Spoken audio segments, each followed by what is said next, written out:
하나님 앞에 감사하는 마음으로 우리 다 같이 예배를 드립니다. 8월 네 번째 주일 예배 하나님 앞에 감사하는 마음으로 드리겠습니다. 가정에서 온라인 예배 드시는 분들은 특별히 집중해서 예배를 꼭 드리시기를 바랍니다. 다 같이 참여 기도 드립니다.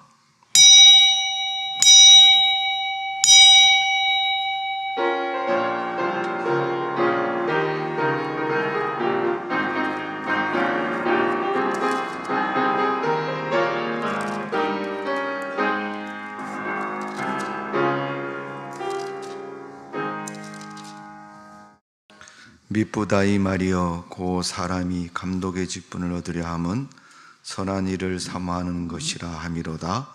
그러므로 감독은 책망할 것이 없으며 한 아내의 남편이 되어 절제하며 신중하여 단정하며 나그네를 대접하여 가르치기를 잘하며 술을 즐기지 아니하며 구타하지 아니하며 오직 관용으로 다루지 아니하며 돈을 사랑하지 아니하며 자기 집을 잘 다스려 자녀들로 모든 공손함으로 복종하게 하여야 할 자이며 사람이 자기 집을 다스릴 줄 알지 못하며 어찌 하나님의 교회를 돌보리요. 새로 입교한 자도 말지니 교만하여져서 마귀를 정죄하여는 그 정죄에 빠질까 하며 또한 의인으로서 선한 증거를 얻은 자라 할지니 비방과 마귀의 올무에 빠질까 염려하라. 이와 같이 집사들도 정중하고 일구이연하지 아니하고 술에 임박히지 아니하고 더러운 일을 탐하지도 아니하고 깨끗한 양심의 믿음의 비밀을 가진 자라야 할지니 이에 이 사람을 먼저 시험하여 보고 그 후에 책망할 것이 없으면 집사의 직분을 맡게 할 것이요 여자들도 이와 같이 정숙하고 모함하지 아니하며 절제하며 모든 일에 충성된 자라야 할지니라. 집사들은 한 아내의 남편이 되어 자녀와 자기 집을 잘 다스리는 자일지니 집사의 직분을 잘한 자들은 아름다운 지위와 그리스도 예수 안에 있는 믿음의 큰 담력을 얻으리라. 아멘. 사랑과 은혜가 많으신 주님, 하나님께서 축복하신 주일입니다. 하나님 앞에 나와 예배를 드리고 말씀을 듣고 은혜를 사모하는 자에게 하나님이 축복하셔서 그 인생을 복되게 해주시고 하나님의 은혜 속에 승리하는 삶이 되게 하여 주옵소서. 코로나19라는 전염병, 감염병 속에 있습니다. 그래도 하나님 우리를 지켜주셨고 지나간 한 주일 동안도 세상 가운데 두셨다가 이렇게 거룩한 주일에 성전에 나와 주 앞에 예배드릴 수 있도록 은혜를 베풀어 주심을 감사를 드립니다. 세상적인 이유가 우리 신앙에 걸림돌이 되지 않도록 도와주시고 오직 하나님을 사랑하고 사모하는 마음을 가지고 인생을 살아가며 믿음 지킬 수 있도록 축복하여 주옵소서.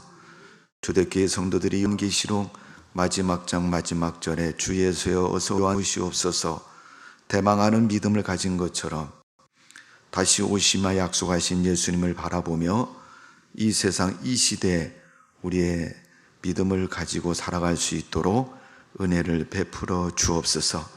그러한 힘과 성령의 거룩함을 덧입기 위해서 주의 성전에 왔사오니 돌아가기 전에 하나님이 성령을 기름 부으셔서 주님의 음성을 듣고 인생의 문제도 해결되게 하시며 우리 가정과 삶이 풍족하여지는 복이 있는 시간 되게 하여 주옵소서.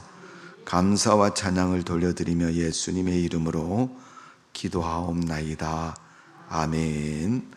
다 같이 일어나 있어서 찬송가 80장 찬송을 드립니다. 주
36번입니다. 찬송가 뒤에 36편, 10편, 90편 말씀입니다. 제가 먼저 기도합니다. 주여, 주는 대대에 우리의 거처가 되셨나이다.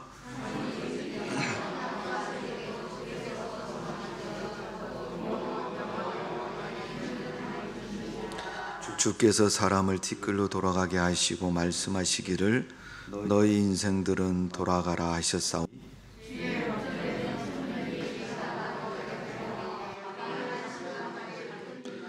주께서 그들을 홍수처럼 쓸어가시나이다. 그들은 잠깐 자는 것 같으며 아침에 돋는 풀 같으니라.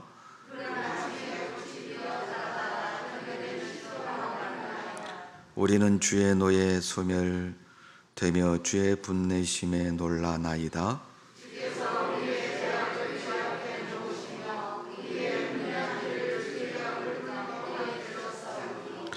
우리의 모든 날이 주의 분노 중에 지나가며 우리의 평생의 순식간에 다하였나이다.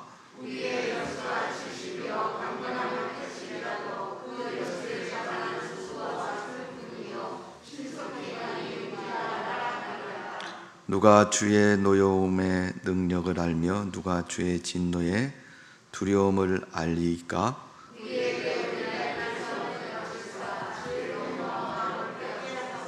아멘. 전능하사 천지를 만드신 하나님 아버지를 내가 믿사오며 그의 아들 우리 주 예수 그리스도를 믿사오니 이는 성령으로 잉태하사 동정녀 마리에게 나으시고 본디오 빌라도의 고난을 받으사 십자가에 못 박혀 죽으시고 장사한 지 사흘 죽은 자 가운데서 다시 살아나시며 하늘에 오르사 전능하신 하늘 편대에 계시다가 저희로서 산자와 죽은 자를 심판하러 오시리라. 성령을 믿사오며 거룩한 공예와 성도가 서로 더하는 것과 죄를 사하여 주시는 것과 몸이 다시 사는 것과 영원히 사는 것을 믿사옵나이다. 아멘. 제자리에 앉으셔서 찬송가 93장 찬송을 하나님께 드립니다.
이 시간에 윤동수 집사님 우리 옆에 하나님께 기도드리겠습니다. 사랑하게 하시며 섬기며 경배하게 하시니 찬양과 경배를 올려드립니다. 살아계신 하나님, 우리가 헛된 것을 의지하지 않으며 오직 살아계신 하나님만을 바라보며 살아가게 하옵소서. 내 의지까지도 주님의 말씀 앞에서 내려놓을 수 있는 저희들 되게 하옵소서. 하나님 아버지, 끝을 알 수 없는 코로나19와 무더위 속에서도 예일교회와 성도님들을 지켜주시고 인도하여 주신 은혜에 감사를 드립니다. 그러나 오늘까지도 코로나의 위협을 구실삼아 예배의 소홀함은 없었는지 정부의 방역 정책을 핑계삼아 주님 주신 사명을 잠시 놓아버리진 않았는지 돌이키고 흐트러진 마음을 다잡길 원합니다. 우리의 믿음이, 우리의 사명이 코로나로 인하여 멈춰지지 않도록 주님 도와주시옵소서. 하나님, 지구상에 많은 사람들이 자연재해와 극단적 집단의 만행으로 고통받는 나라들이 있습니다. 그곳에서도 함께 하시는 하나님께서 역사하시고 인도하시어 모든 어려움을 극복해 나갈 수 있도록 인도하여 주시옵소서. 또한 이 나라의 민족과 한국교회를 지켜주시는 하나님께 감사를 드립니다. 이 땅의 교회들의 예배를 회복하고 사명을 회복해서 잃어버린 한 마리의 양을 찾아 산을 오르는 목자의 심정으로 다시 전도자의 삶을 사는 교회와 성도님들이 되게 하옵소서. 말씀하시는 하나님, 주님의 음성을 듣길 원합니다. 담임 목사님을 통해 말씀하여 주시는 줄 알고 청종하길 원합니다. 대언하시는 목사님 양육관에 기히 보호하여 주시고 말씀 전하실 때 능력으로 함께하여 주시옵소서. 이 시간 성전에 나와 온라인으로 예배드리는 성도님들 모두에게 성령님의 큰 은혜를 베풀어 주셔서 감격하며 기뻐하며 다짐하는 귀한 시간 되게 해 주시옵소서. 그리하여 세상의 상황을 띄워놓고 하나님의 선한 뜻을 온전히 이해하고 믿고 순종하며 나아가게 하옵소서. 예배를 수고하는 손길들을 기억하시고 그들에게 필요한 모든 쓸 것을 채워주실 줄 믿습니다. 하나님의 말씀이 우리를 강건케 하시고 빛나게 하실 주님을 잘 찬양하며 주 예수 그리스도 이름으로 간절히 기도드립니다. 아멘.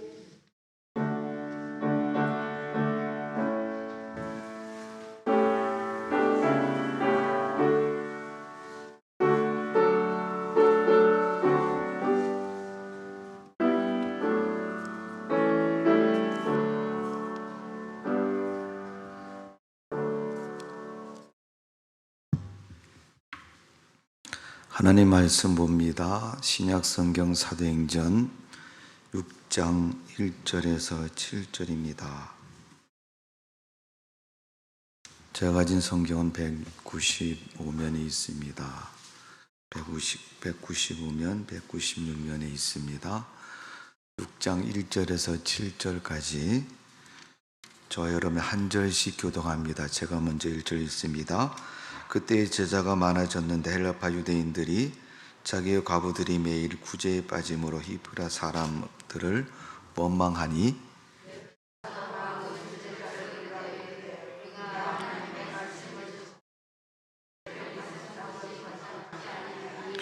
형제들아, 너희 가운데 성령과 지혜가 충만하여 칭찬받는 사람 7을 택하라. 우리가 이 일을 그들에게 맡기고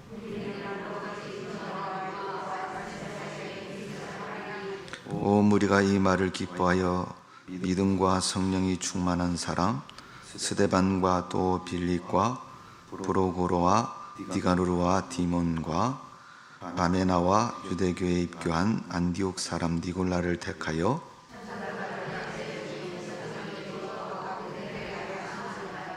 다같이 하나님의 말씀이 점점 왕성하여 예루살렘에 있는 제자의 수가 더 심히 많아지고 거대한 제사장의 무리도 이 도에 복종하니라. 아멘. 기도합니다. 하나님 말씀을 들으려고 합니다.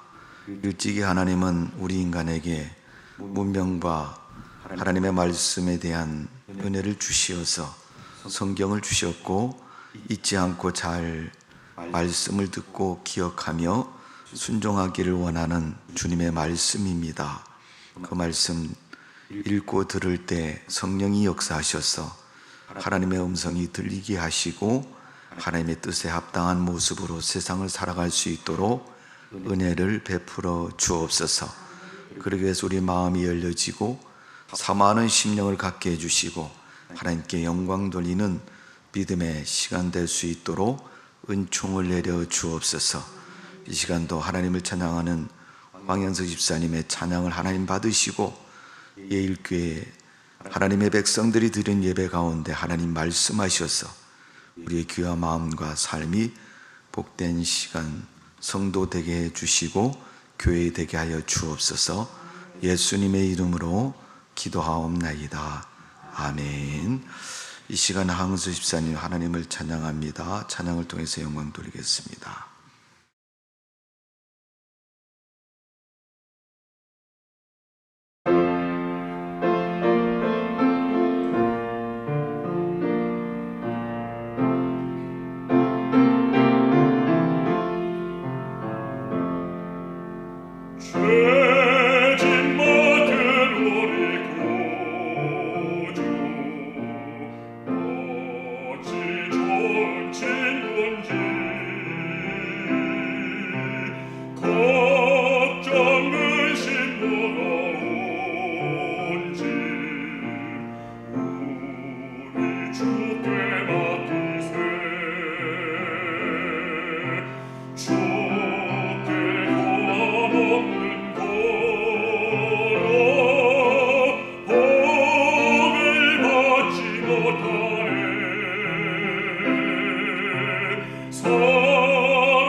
할렐루야. 예, 하나님께 드린 찬송 하나님 받으시고 복되게 해주실 줄로 믿습니다. 우리 작은 하트를 만드시고 한번 3번 고백하겠습니다. 네, 하나님 사랑합니다. 시작. 두 번째는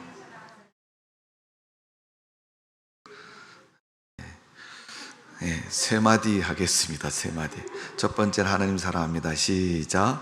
하나님 사랑합니다. 두 번째는 예일교회 사랑합니다. 세 번째는 우리 옆에 있는 분들 축복하면서 사랑합니다. 축복합니다. 시작.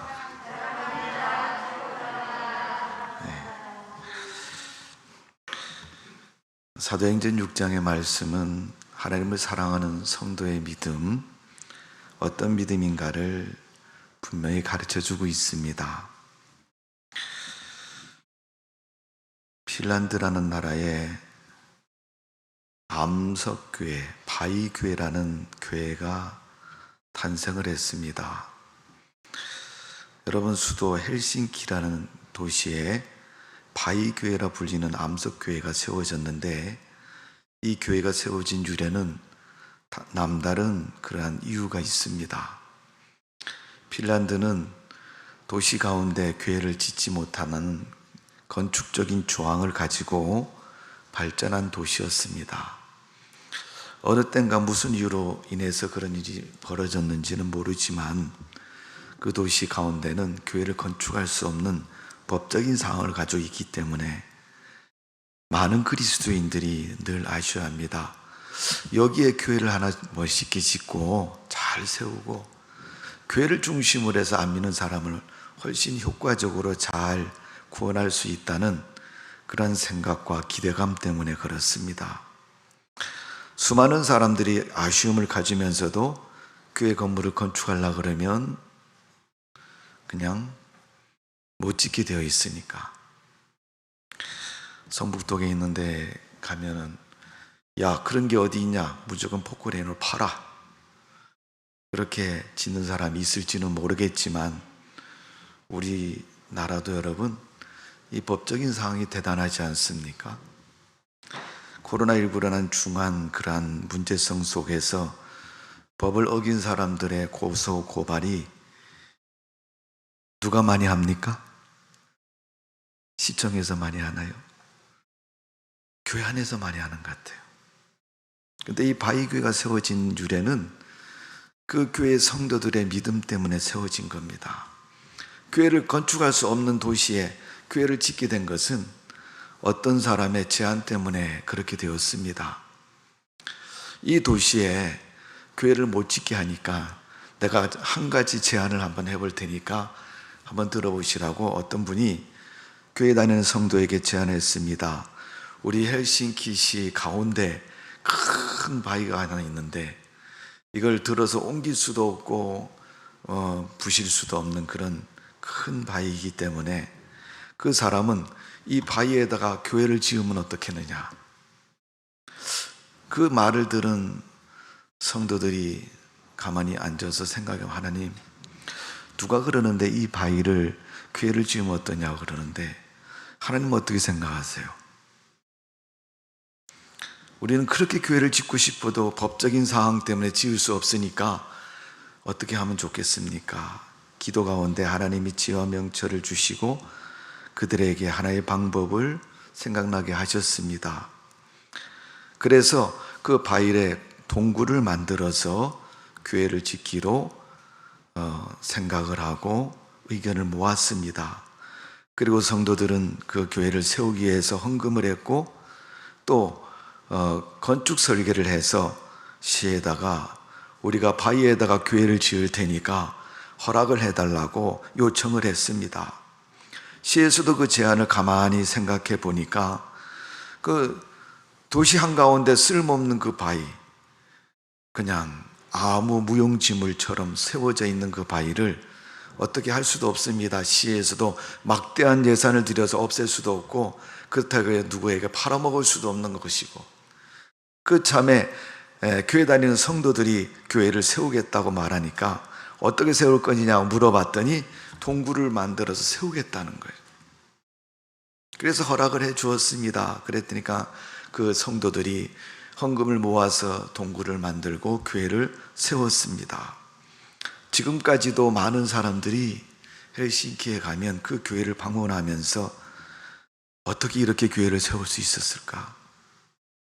하나님의 역사라고 말하고 있고 성도들의 믿음이라고 이야기하고 있습니다. 여러분, 그 교회가 그런 교회가 될 것이라고 아무도 생각하지만 했을 겁니다. 아마도 그 시대에 그 교회를 세우기를 원했던 성도들은 우리가 이곳에서 예배를 잘 드려야 되겠다는 그런 예배의 일념만 가지고 교회를 세웠을 겁니다. 그것이 오늘날 많은 사람들에게 명소처럼 불리어지는 교회가 되었고, 예수님의 십자가를 드러내는 귀중한 도구로 사용되는 것을 볼 수가 있습니다. 여러분, 우리나라도 5만 교회가 있다고 말합니다. 그 많은 교회들이 시간이 흐르고 때가 지나서 사라지는 교회도 있지만 100년, 200년 역사를 가진 교회들도 많이 있습니다. 그 많은 교회들이 오늘날 그 교회의 모습을 갖는 데는 특별한 믿음의 사연들이 다 있습니다.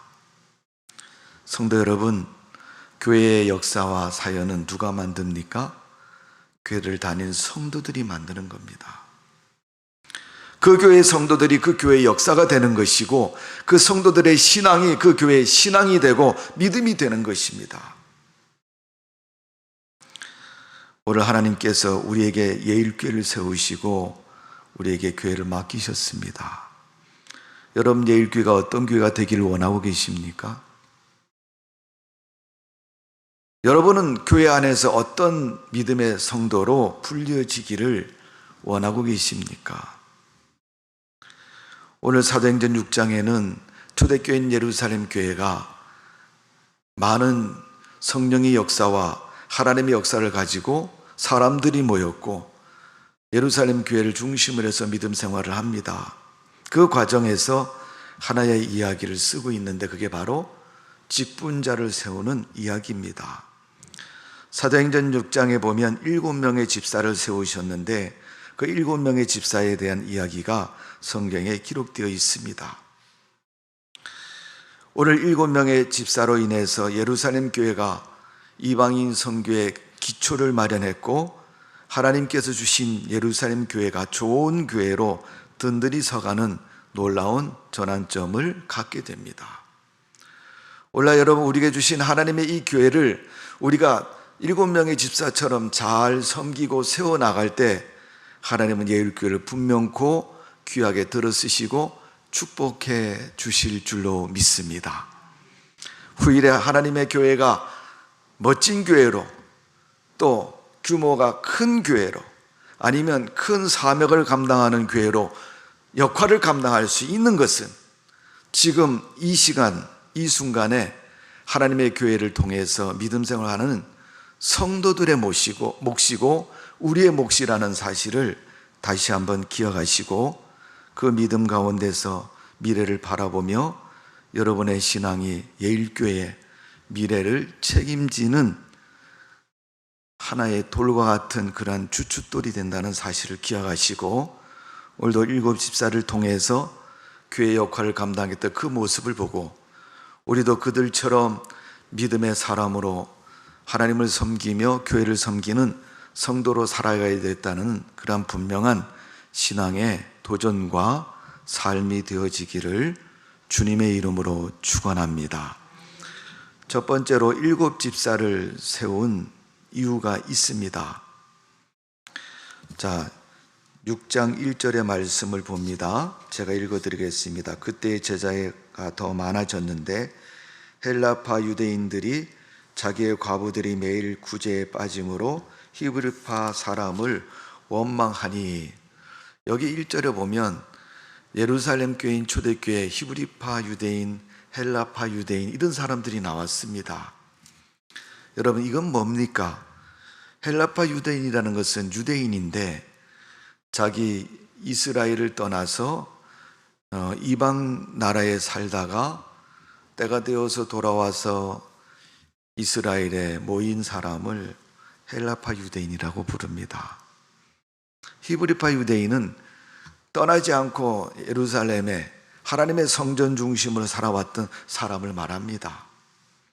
우리가 성경에 보면 이 신앙에 어떻게 보면 노선이라고 얘기하면 좀 그렇지만 그런 부류들이 많이 있습니다. 하나님의 성령의 역사가 얼마나 강력하고 컸던지 사람들에게 예루살렘 교회의 일들이 많이 들려집니다. 야, 지난주에 예루살렘 교회 갔더니 이런 일이 있었다. 그런 말들이 사람의 입과 입을 통해서 이곳저곳으로 들려지면서 사람들은 예루살렘 교회에 모이기 시작했습니다. 그러니까 예루살렘에 사는 사람만 모인 게 아니고 멀리 있는 사람도 모이고 또 멀리 갔던 사람도 다시 고향으로 돌아오는 사람도 있고 여러 가지 사건과 삶의 이유로 인해서 교회로 모인 사람들이 모인 것입니다. 우리가 사도행전 4장 5장에 있는 말씀처럼 예루살렘 교회 성도들이 특별히 3장에서는 그들이 어떻게 교회 안에서 생활했는가를 성경은 가르쳐주고 있습니다. 그들이 자기 물건을 받아서 사도 발 앞에 두었고 그것으로 피로를 채워주면서 교회를 의탁하게 되었고 그 의탁한 마음속에 하나님의 성령의 감동과 역사를 허락해 주시어서 그들이 좋은 믿음으로 교회에 하나님의 역사를 맛보면서 모이고 살아가는 것을 볼 수가 있습니다. 그런 그들의 신앙 속에 하나님은 크게 은혜를 더하여 주셨고 은총을 내려 주셨습니다. 그러니까 그런 과정 속에서 오늘 1절에 보니까 히브리파 유대인과 헬라파 유대인들, 특히 먼 곳에 갔다가 고향으로 돌아온 헬라파 유대인들 중에는 혼자 사는 여인들이 많았다. 그들에게 교회에서 먹을 것을 제공하고 또 삶의 모든 것을 보살펴 주었습니다. 그랬더니 그 보살핌이 소외가 되어서 서로 불만을 갖게 되었다는 겁니다. 그 이유로 인해서 공개하는 일이 형평성이 맞지 않고 또 서로 거기에 시험에 들고 또 힘들고 어려운 문제들이 많이 생겼습니다. 그 문제로 인해서 7명의 집사를 세우고 그 7명의 집사를 통해서 그 일을 원망 없이 잘 해나가는 그런 모습을 성경은 기록하고 있는 것입니다. 그래서 7명의 집사를 세운 동기는 교회가 편안하기 위해서 세웠다는 겁니다. 교회가 하는 일을 더 골고루 잘하기 위해서. 여러분, 하나의 물체를 보고 한 사람이 바라보는 거하고 10사람이 보는 거하고는 좀 다릅니다. 물론 보는 시각과 방향에 따라서 각자의 느낌은 다르겠지만 한 번 보는 거하고 2번 보는 거하고 많이 다른 것이죠. 그래서 여러분, 책을 쓰는 분들은 안 틀리고 정확하게 자기의 생각과 의미를 담아서 책을 잘 쓰지만 나중에 다시 검토해 보면 틀린 글자도 나오고 또 띄어쓰기도 틀렸고 또 이렇게 많이 틀린 것을 볼 수 있습니다. 그러기에 여러 사람이 검증하는 것은 그런 의미에서 공정성도 있고 또 바르게 할 수 있는 기회와 과정이 또 충분하다는 것을 볼 수가 있습니다. 교회도 여러분, 훌륭한 목사님 한 분 때문에 교회가 엄청나게 커지기도 하고 엄청나게 큰 교회로 성장하기도 합니다. 그러나 아무리 훌륭한 목사님이 혼자서 하는 것이 아니라 그 목사님 밑에서 함께 기도하고 하나님의 일에 전념한 사람, 일꾼들이 많으면 교회는 훨씬 수월하게 더 크게 일을 감당할 수가 있는 것입니다. 선교사를 파송하는 과정 속에서 그런 얘기를 하지 않습니까? 급하면 네가 가고 네가 가지 못하거든 돈을 보낼 것이고 사람을 보낼 것이고 뒤에서 기도로 후원해 줘라. 그게 하나님의 사역에 동참하는 일이다. 여러분, 7명의 집사는 실질적으로 사도의 눈길이 미치지 못하는 곳에 불만과 시험에 드는 사람들의 문제를 해결하기 위해서 7명을 세웠는데 그들이 헬라파 유대인과 히브리파 유대인 사이에 교회 안에서의 공개의 문제로 언쟁이 높아지고 불만이 생겼을 때 그 보이지 않는 것들을 해결하기 위해서 그들을 세웠다는 겁니다. 예수님께서 말씀하고 계십니다. 성도와 교회의 관계를 요한복음 15장 5절 6절에 보면 이렇게 말씀합니다. 나는 포도나무에 너희는 가지라. 그가 내 안에 내가 그 안에 거하면 사람이 열매를 맺나니 나를 떠나선 너희가 아무것도 할 수 없음이라. 사람이 내 안에 거하지 않으면 가지처럼 밖에 버려져 마르나니 사람들이 그것을 모아다가 불에 던져 사르느리라. 예수님은 교회와 성도의 관계를 포도나무에 비유해서 말씀하고 있습니다. 가지는 포도나무에 붙어 있어야 되고 또 나무를 통해서 진액을 받고 그 가지에 열매가 맺힌다라고 말하고 있습니다. 이건 분명히 교회를 통한 우리 성도들의 역할과 위치와 그 결과가 무엇인가를 말씀해 주고 있는 겁니다. 이사야 5장 3절에서 6절에 보면 예루살렘 주민과 유다 사람들아 구원원이 이제 나와 포도원 사이에 서라 사리를 판단하라. 내가 내 포도원을 위하여 행한 것 외에 무엇을 더할 것이 있으랴. 내가 좋은 포도 맺기를 기다렸거늘 들포도를 맺으면 어찌 민고. 이제 내가 내 포도원에 어떻게 행할지를 너희가 너희에게 이르리라. 내가 그 울타리를 걷어 먹힘을 당하게 하며 그 담을 헐어 짓밟히게 할 것이요 내가 그것을 황폐하게 하리니 다시는 가지를 자름이나 북을 돋두지 못하여 찔레와 가시가 날 것이며 내가 또 구름에게 명하여 그 위에 비를 내리지 못하게 하리라 하셨으니라. 하나님은 이스라엘에게 기회를 주셨고 기대를 하셨습니다. 그런데 그들이 참 포도나무를 맺기를 원했지만 들포도를 맺었다는 거예요. 그래서 담에 구멍 나도 그냥 두고 잡초가 나도 그냥 두고 결국은 찔레와 가시가 그 포도원을 점령하게 되었고 포도나무는 말라서 죽게 되었다는 것을 가르쳐주고 있습니다. 하나님은 이스라엘 향해서 그런 기대를 하셨지만 이스라엘은 들포도를 맺었다고 말하고 있습니다. 오늘 여러분 우리가 살아가는 이 삶의 현실 속에서 하나님이 내게 복음을 맡기셨는데 그 복음을 위해서 우리가 어떤 결과를 가져오느냐, 그것은 우리의 몫이고 하나님의 일꾼의 몫이라는 것을 다시금 가르쳐주고 있습니다. 구원을 위해서 교회를 세우셨고 그 교회를 성도들에게 맡기셨는데 그 교회 성도들은 그 교회를 어떻게 이끌어가고 어떻게 세워가느냐는 그들의 의무요 사명이라는 것을 가르쳐주고 있는 것입니다. 오늘 7명의 집사는 교회를 조직화시키기 위해서 세운 것이 아닙니다. 교회를 어떤 사업적인 수단과 방법으로 잘 이끌어가기 위해서 세운 것이 아닙니다. 교회에 사도를 도와서 하나님의 거룩한 일에 힘쓰라고 세운 것이 7 집사를 세운 동기고 목적인 것을 분명히 말씀하고 있는 것입니다. 여러분, 교회 다닌다고 우리가 불만이 안 생깁니까? 다 생기게 돼 있습니다. 우리가 신앙생활을 한다고 해서 우리가 화 안 냅니까? 화내게 돼 있습니다. 우리가 믿음에 산다고 해서 여러분 우리가 신앙인이라고 해서 마치 신처럼 그런 존재로 살아갈 수 있느냐? 결코 그럴 수 없습니다. 교회 다니기 전에도 죄를 많이 범했지만 교회 다녀도 여전히 죄인으로 죄를 범하면서 살아갑니다. 그러나 교회 다니는 사람과 안 다니는 사람의 차이가 뭔지 아십니까? 죄를 회개한다는 것이 다른 겁니다. 오늘 우리가 하나님의 말씀과 하나님의 은혜 속에서 죄를 회개하고 하나님의 말씀을, 하나님의 교회를 위해서 우리가 쓰임받고 사명자로 일한다는 것은 대단히 축복된 것입니다. 그 많은 사람들 중에 하루에 3,000명, 5,000명이 회개하는 그런 예루살렘 교회에 7명의 집사를 세웠다는 것은, 그 많은 사람들 속에서 7명을 선택했다는 것은 복된 일이고 의미가 있는 것이고 우리가 하나님이 주시는 직분의 귀함을 다시 한번 생각해 볼 수가 있습니다.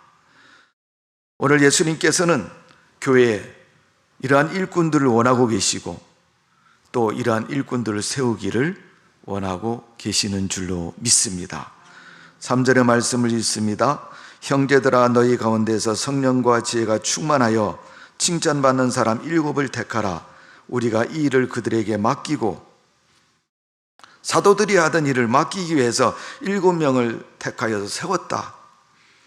거기 보면 절대적인 여러 가지 이야기를 말하지만 여러분 어떤 자격의 조항이나 직분에 절대적인 커트라인이 있는 것은 아닙니다. 오늘 3절에 있는 말씀, 성령과 지혜가 충만하여 칭찬받는 사람이다. 이렇게 성경은 그 의미를 부여하고 있습니다. 성령과 지혜가 충만하며 칭찬받는 사람, 칭찬은 사람들에게 인정받는 것이고, 성령과 지혜가 충만한 것은 하나님으로부터 오는 영적인 은혜와 능력을 가르쳐서 말씀하고 있는 거예요. 내가 하나님 앞에 바른 믿음으로 신앙생활을 잘하면 하나님의 은혜를 주시고 하나님께서 나를 들어 쓰신다는 얘기입니다. 또 사람들이 인정하는 그러한 신앙에 힘을 가진 그런 사람입니다. 칭찬했다는 것은 인정해주고 잘했다고 말하는 것이고 내 말이 옳다고 이해하는 것이 칭찬해주는 이유인 것입니다. 그렇기 때문에 여러분, 믿음 있는 사람이 하나님의 직분을 감당하는 것이고, 또 하나님의 직분을 맡은 사람은 칭찬받는 사람처럼 하나님께서 맡긴 일을 공정하게 잘 수행하고 감당하는 사람이 되어져야 될 것입니다. 마태복음 19장 28절에서 30절에 보면 예수께서 이르시되 내가 진실로 너에게 이르노니 세상이 새롭게 되어 인자가 자기 영광의 보좌에 앉을 때 나를 따르는 너희도 12보좌에 앉아 이스라엘 12지파를 심판하리라. 12보좌는 예수님을 말하는 것이고 제자들을 말하는 것이고, 예수님은 그 보좌에서 이스라엘 12지파를 심판하신다고 말씀하고 있습니다. 그때 같이 했던 사람들을 말하고 있습니다. 누가 과연 그 자리에 같이 할 수 있겠습니까? 29절입니다. 또 내 이름을 위하여 집이나 형제나 자매나 부모나 자식이나 전토를 벌인 자마다 여러 배를 받고 또 영생을 상속하리라. 결국은 영생을 받게 되는데 그 영생을 얻기 위해서 그들이 가졌던 신앙의 모습, 믿음의 모습, 믿음의 결단, 그 모습을 말하고 있습니다. 마태복음에 보면 예수님을 따라오거든 모든 것을 버려두고 나를 쫓을 것이니라. 부자 청년이 예수님을 따르고자 했지만 결국은 그는 자기 재물을 포기하지 못해서 예수님을 따르지 못했습니다. 마태복음 19장 30절에 보면 그러나 먼저 된 자로 나중되고 나중된 자로 먼저 될 자가 많으니라. 보좌에 앉으신 분이 12지파를 심판하신다고 하셨는데, 그때 동참했던 자들, 또 그곳에 있었던 자들도 먼저 된 자로 나중되고 나중된 자로 먼저 될 자가 있다고 말한 것은 무엇입니까? 분명히 경고의 말씀입니다. 주신 그 사명을 잘 감당하지 못한 그런 직분자를 말하는 것이고 하나님의 사람들을 말하는 겁니다. 오늘 여러분, 하나님의 일은 믿음의 리더자입니다. 여러분, 목사님이 어느 날 한잔하고 오셔서 여러분 찬송가 부릅시다. 그리고 여러분 술 먹은 사람 가라고 찬송을 부르면 여러분 그 다음 주에 교회 나오시겠어요? 안 나오시겠어요?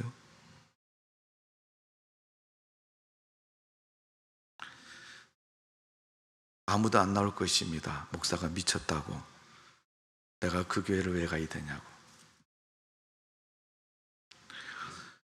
여러분, 7집사의 위치도 뭐냐 하면 신앙의 리더자의 위치에 있는 겁니다. 오늘 본문에 보면 7집사의 자격을 우리가 짤막짤막하게 얘기하면 성령 충만한 사람이다. 성령 충만은 왜 필요합니까? 하나님이 원하는 것을 실행하기 위해서 꼭 필요한 겁니다. 두 번째는 지혜가 있는 자라고 말합니다. 지혜는 왜 필요합니까? 계산 잘하고 분별력이, 사리 분별력이 똑똑한 사람을 지혜 있는 사람이라고 말하지만 성경은 하나님의 뜻을 분별하는 사람을 말하는 겁니다. 아무리 세상 사람들이 야, 너 똑똑해, 대학도 나왔잖아, 학위도 있잖아, 그렇게 말할지라도 믿음에 분별력이 없으면 지혜가 없는 사람입니다. 세 번째, 칭찬 듣는 사람이라는 것은 인정받는다는 것을 말하는 것입니다. 하나님이 인정하고 사람들이 인정하면 교회의 리더자가 되고 믿음의 일꾼으로서의 사명을 감당할 수 있는 것입니다. 제가 예배 서두에 디모데전서에 있는 감독과 집사에 대한 성경 말씀을 대독해 드렸는데, 오늘 사도행전 6장에서도 보면 7명의 집사를 세울 때 오늘 보면 3절에서는 짤막하게 그 이유를 말씀하고 있는 거예요. 그 말씀의 이유는 하나님의 일을 위해서 세웠다는 거예요. 내가 교회를 몇 년 나왔고 사람들이 제 집사 시켜야 돼, 그래서 집사가 된 거 아닙니다. 그렇게 생각하셨고 집사 되셨으면요, 집사 내려놓으십시오.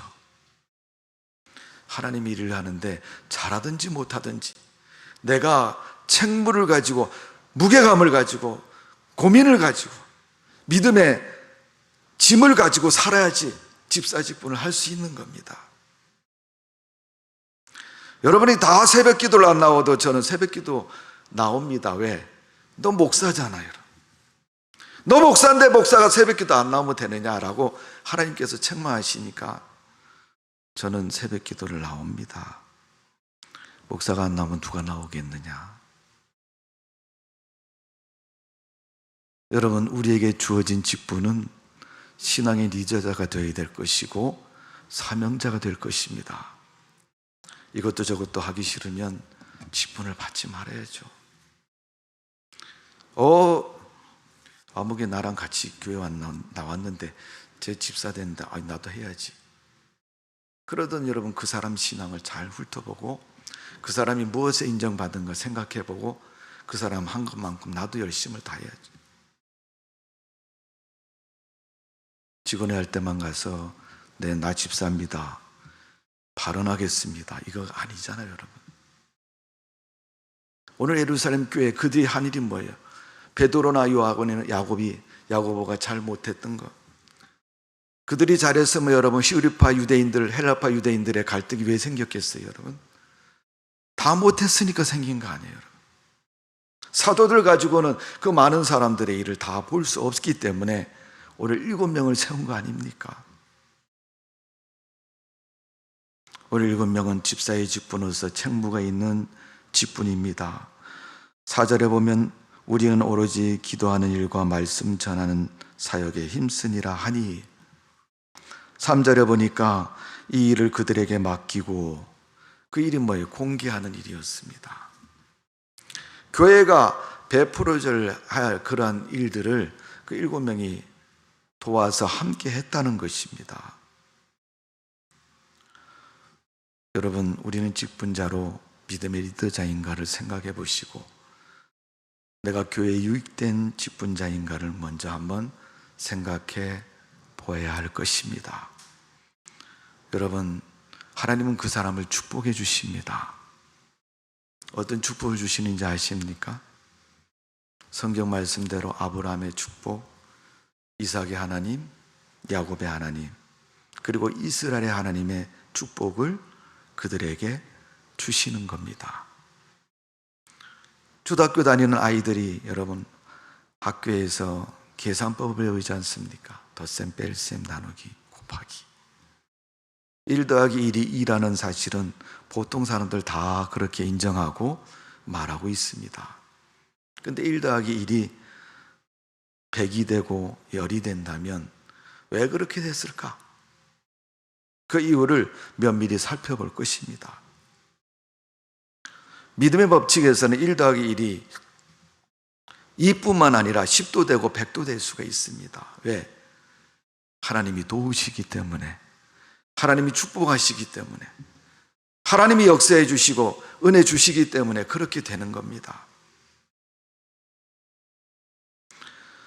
여러분, 오늘 본문 7절의 말씀을 봅니다. 사도행전 6장 7절에 보면 하나님의 말씀이 점점 왕성하여 예루살렘에 있는 제자의 수가 더 심히 많아지고 허다한 제사장의 무리도 이 도에 복종하니라. 앞에서 여러분 사도행전 1장, 2장, 3장, 4장, 5장까지를 보면 예루살렘 교회를 시기하고 질투했던 무리가 누구냐 하면 제사장들과 정통적인 유대인들이었습니다. 이로 말하면 바리새인, 정통적인 유대인들이 예루살렘 교회의 사도들을 굉장히 시기를 많이 했습니다. 그들이 지금까지 지켜왔던 고결한 신앙이고 정통성 있는 신앙이고 그런 역사가 있는 신앙인데 예수 그리스도의 복음, 성령의 역사를 통해서 그 문제들이 다 무너져 내리고 사람들은 초대교회로 관심이 쏘이고 그 교회가 부흥하고 또 기존에 있는 유대교보다 더 큰 교회로 발전하고 성장을 하니까 자연히 시기심이 생기겠죠, 여러분. 자연히 못마땅한 말이 생기겠죠. 그들은 자기들이 가지고 있는 율법과 엄격한 신앙의 잣대를 가지고 예루살렘 교회를 공격을 합니다. 그런 그 공격 속에서 이 7명의 집사가 모든 것을 다 감당할 수 있도록 함께 기도하고 베드로에게 사도님, 베드로 사도님, 우리가 뒤에서 기도해 드릴 테니까 용기를 가지고 하세요. 그래서 여러분, 핍박 속에서도 베드로는 교회 안에서 교회 밖에서 수없이 말씀을 전하고 고넬료에게까지 가서 복음을 증거하고 그 가정을 세례를 주고 구원하는 것을 볼 수 있습니다. 후에 안디옥 교회를 통해서 사도 바울이 세워졌고 그 일을 감당하는 모습을 볼 수가 있습니다. 오늘 여러분, 내가 무엇을 해야 교회에 유익되고 오늘 성경에 있는 7집사처럼 교회에 반드시 필요한 존재가 되는가를 우리는 직분자로 생각해야 할 것이고 직분자로서 그 사명을 우리가 감당해야 될 줄로 믿습니다. 나의 직분에 맞도록 우리가 신앙생활을 하고 있는가를 스스로 돌아보면서 이건 안 되는 거야. 내가 이렇게 하면 교회가 힘들어지고 목사님이 힘들어지고 하나님이 어려워하시면 안 되는 거야 라고 포기할 수도 있어야 돼요. 내가 이걸 열심히 함으로 내가 잘하지는 못하지만 내가 힘이 있는 것은 아니지만 이 일을 통해서 하나님이 기뻐하실 거라고 여겨지는 것이라면 최선을 다해서 더 열심히 있는 자세로 해가는 우리의 신앙이 필요한 것입니다. 내가 하는 일을 하나님이 얼마나 필요하는가를 우리는 돌아보면서 내게 주신 하나님의 직분을 잘 감당하고 하나님께서 필요한 곳에 우리를 써주시는 그런 믿음의 사람으로 쓰임받는 성도가 되어져야 될 줄로 믿습니다. 성도 여러분, 우리 교회에도 많은 집사님이 계십니다. 여러분 때문에 예일교회는 오늘 본문 7절에 말한 것처럼 말씀이 왕성하고 믿는 사람이 점점 많아지는 교회로 부흥하는 역사가 있을 줄로 믿습니다. 여러분의 기도, 여러분의 전도, 여러분의 믿음 때문에 하나님의 교회는 주님께 인정받는 교회가 될 줄로 믿습니다. 그것뿐만 아니라 여러분의 역할을 통해서 하나님의 거룩한 일들이 더 왕성하게 불신의 장벽을 뛰어넘는 복이 있는 교회가 되어질 줄로 믿습니다. 우리 7집사처럼 신앙생활 하십시다. 하나님 축복해 주실 겁니다. 아브라함의 하나님, 야곱의 하나님, 이삭의 하나님, 그 조상들의 하나님처럼, 이스라엘의 하나님처럼 오늘 이 시대에 교회에 속해 있는 모든 성도들을 귀하게 쓰시고 축복하시고 복이 있는 인생이 되도록 하나님이 책임져 주시는 줄로 믿습니다. 기도하고 예배드리고 지혜를 가지고 사람들에게 믿음의 칭찬을 받을 수 있는 성도로 사는 믿음 되시기를 주님의 이름으로 축원합니다. 기도하겠습니다. 아버지 하나님, 우리를 사랑하신 주님 감사를 드립니다. 예루살렘 교회 7명의 집사를 세우셨는데 그들의 신앙을 통해서 하나님의 거룩한 역사가 이루어진 것을 볼 수가 있습니다. 아버지 하나님, 우리에게 믿음을 주옵소서. 7집사와 같은 그런 믿음의 직분자, 사명자가 되게 해 주옵소서. 하나님이 기뻐하신 일을 감당하는 일꾼 되게 해주시고 하나님의 사람으로 승리자의 삶을 이룰 수 있도록 은총을 내려 주옵소서. 날마다 감사하며 기쁨으로 교회를 섬기고 주님을 섬기는 하나님의 사람 될 수 있도록 은혜를 베풀어 주옵소서. 믿음의 용기를 주옵소서. 열심을 허락하여 주옵소서. 다른 형평성을 따지기 전에 하나님만 바라보고 의지하며 하나님이 원하신다면 능히도 순종하고 이룰 수 있는 담력을 허락하여 주옵소서. 나 때문에 교회가 부흥하고 나 때문에 하나님의 일들이 왕성해지는 하나님의 사람 될 수 있도록 은총을 내려 주옵소서. 예수님의 이름으로 기도하옵나이다. 아멘. 찬송가 597장 부르시면서 준비하시는 음성을 드립니다.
주님 은혜와 사랑을 감사드립니다.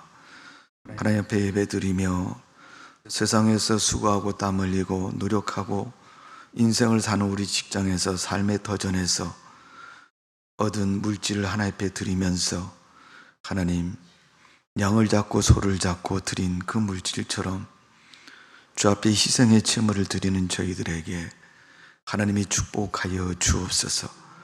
구별의 11조 예물 드린 성도들이 있습니다. 저들의 인생의 물질의 창고가 넘치도록 축복해 주시고 가정과 생업에 복을 주시며 하는 것마다 잘되고 형통하도록 은혜를 베풀어 주옵소서. 소원을 담아 또 이유를 담아 감사의 예물을 드렸습니다.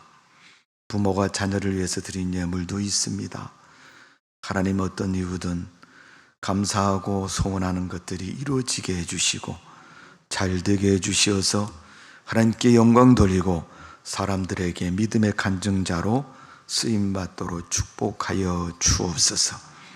아버지 하나님, 건축음을 드렸사오니 먼 훗날 예일교회가 하나님 아름다운 교회로 지어질 수 있도록 하나님의 오병이의 기적을 허락하시고 오늘 드리는 보리떡과 물고기가 하나님의 큰 역사를 만드는 일에 쓰임받도록 역사해 주시고 은혜를 베풀어 주옵소서.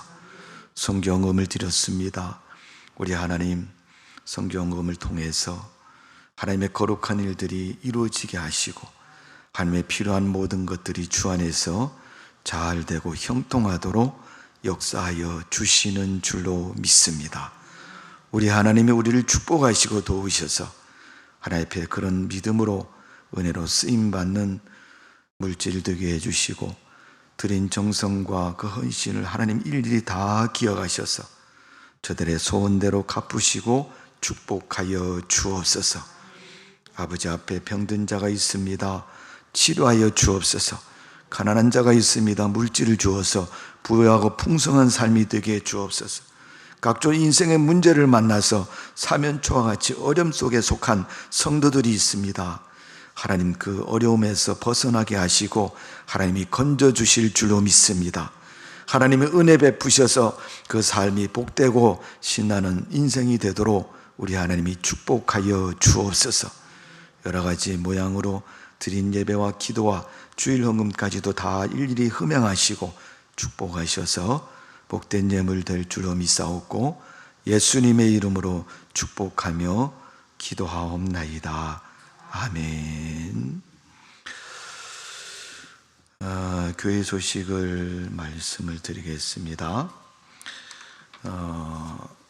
코로나19 4단계가 2주간 또 연장이 되었습니다. 그래서 9월 첫 번째 주일까지 코로나 연장 4단계 연장입니다.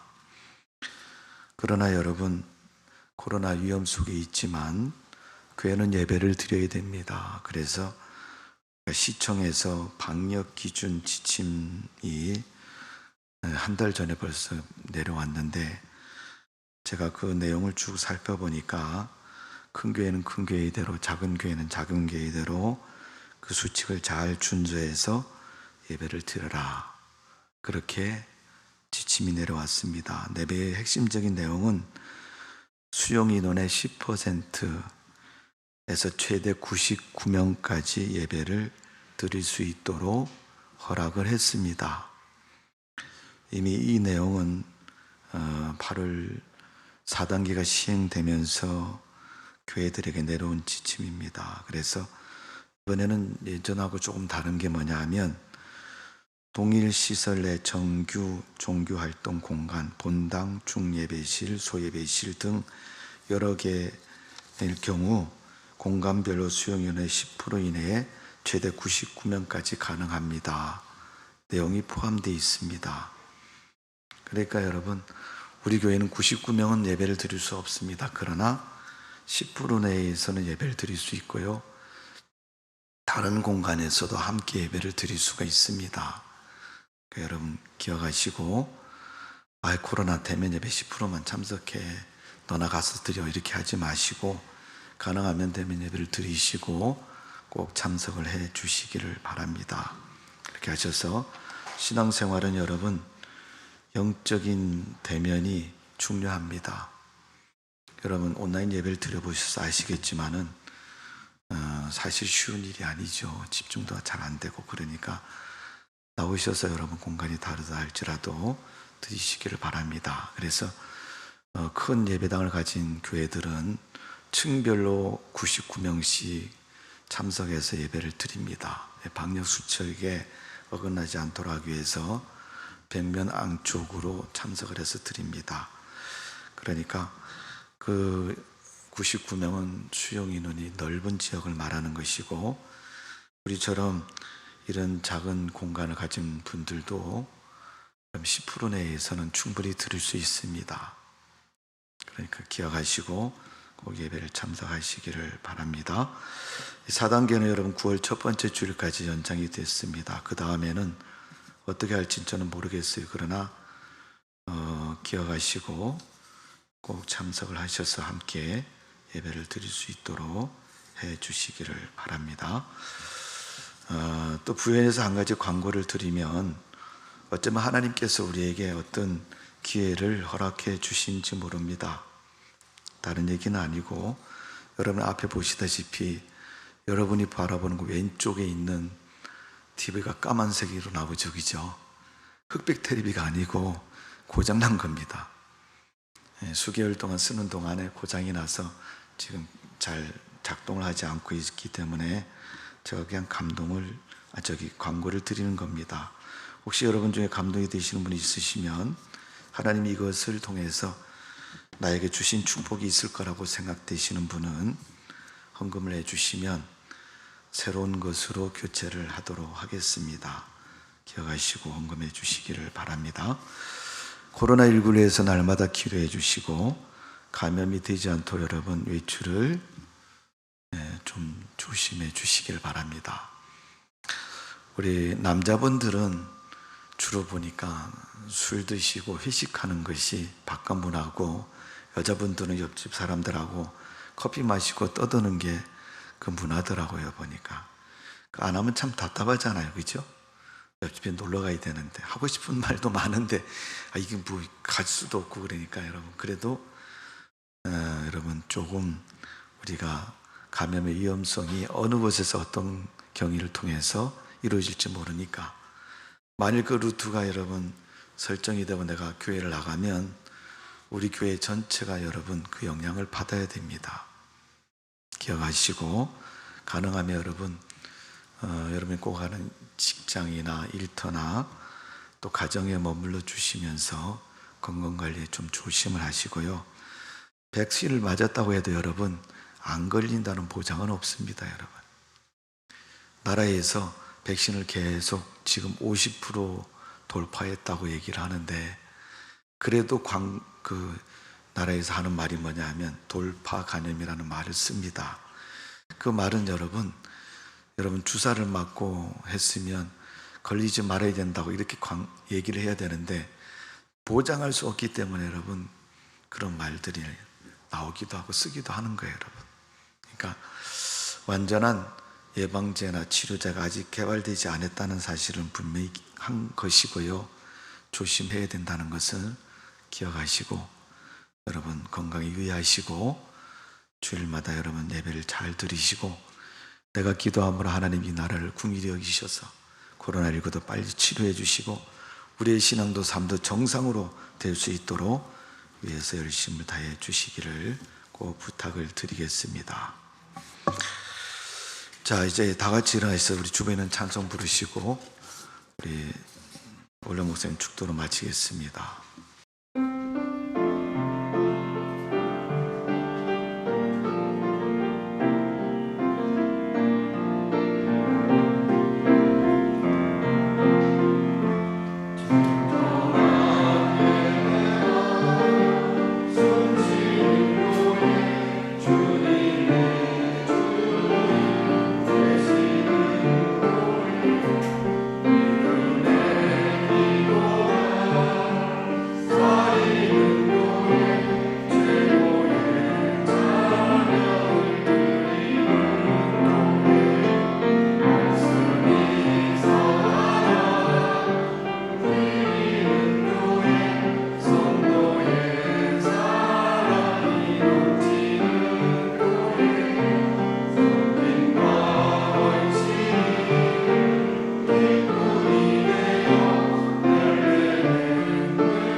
마지막 때에 신령과 진정으로 예배하는을 찾으시는 하나님, 오늘 또 저희들 주님 존전 앞에 나와 주님께 예배합니다. 우리의 예배를 받아 주옵소서. 가정에서 동영상으로 예배하는 주의 자녀들에게 은혜를 더하여 주셔서 아버지 우리와 같이 함께 예배할 수 있도록 믿음과 건강과 아버지 하나님의 은총이 함께하도록 도와주옵소서. 마지막 때에 예일교회를 통해 크게 역사하시기를 원하여 귀한 제단을 세워주셨사오니 세우신 교회를 주님 붙잡아 주셔서 영권을 더하여 주시옵시고 말씀의 권세를 더하여 주시옵시고 성령이 충만한 교회 되게 하여 주시어서 귀한 사명 잘 감당하도록 은혜 베풀어 주옵소서. 특별히 아버지 귀한 목사님 세우셨습니다. 주님이 장중에 붙잡아 주옵소서. 권세를 더하여 주시옵소서. 능력을 더하여 주시옵소서. 성령 충만케 하여 주시옵소서. 말씀의 기적이 나타나도록 은혜 베풀어 주시옵소서. 그래서 날마다 이 제단을 드나드는 성도들 편안하게 하시고 하나님을 영광 돌리기에 부족함이 없는 예일교회 되도록 은혜 베풀어 주옵소서. 지금은 주님의 은혜와 사랑으로 역사하시는 주 예수 그리스도의 은혜와 아버지 하나님의 무한하신 사랑하심과 성령님의 역사하심이 주 앞에 예배드리며 일곱 집사와 같이 주 앞에 헌신하기를 다짐하는 믿음의 백성들 머리머리와 저들의 가정과 직장과 사업과 이 나라 이 민족과 이 제단 위에 이제로부터 영원토록 함께 하옵시길 간절히 축원하옵나이다. 아멘.